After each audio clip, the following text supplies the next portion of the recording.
La communication, jusqu'à présent, s'était réservée à Laura et David Hallyday. Ils s'exprimaient, souvent, leur entourage, avec leur mère, Nathalie Baye et Sylvie Vartan en première ligne, aussi. Dans le camp d'en face, dans la bataille autour de l'héritage de Johnny, on n'entendait que très peu les proches de Laetitia, la veuve de Johnny. Mais depuis quelques jours, la parole a changé de camp.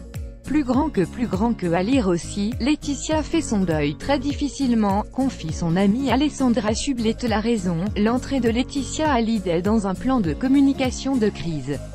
Selon nos confrères de l'Express, ses amis ont décidé de l'aider à affronter ses beaux enfants, qui demandent un droit de regard sur l'album posthume de leur père. Sébastien Farran, le manager de Johnny, a embauché l'agence DGM Conseil, qui gère, entre autres, la communication de crise de Bolloré ou LVMH.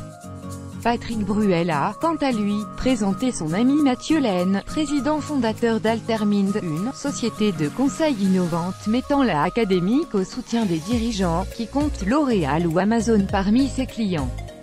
Du bruit médiatique, selon l'hebdomadaire, le spécialiste n'interviendrait qu'à titre amical, par le haut, en marge de ses activités professionnelles et intellectuelles, après avoir analysé le dossier dans le détail et lui avoir longuement parlé.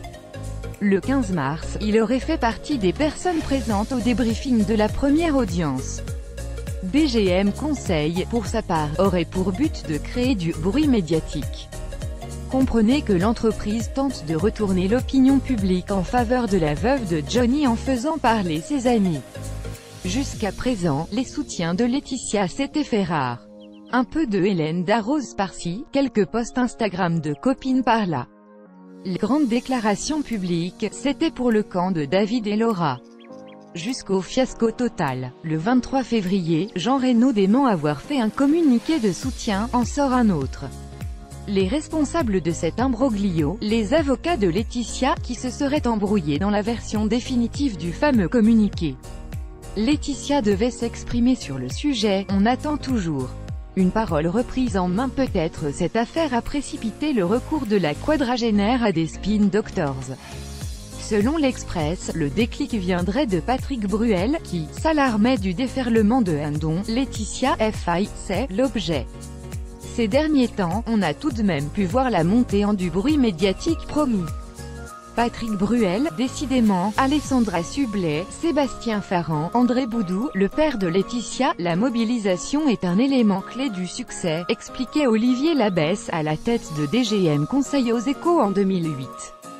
Dans la War Room, nous sommes aux côtés du management, des avocats et des banquiers, et nos confrères d'ajouter que ce sont d'ailleurs souvent les avocats qui appellent les communicants pour les aider à redresser l'image de leurs clients.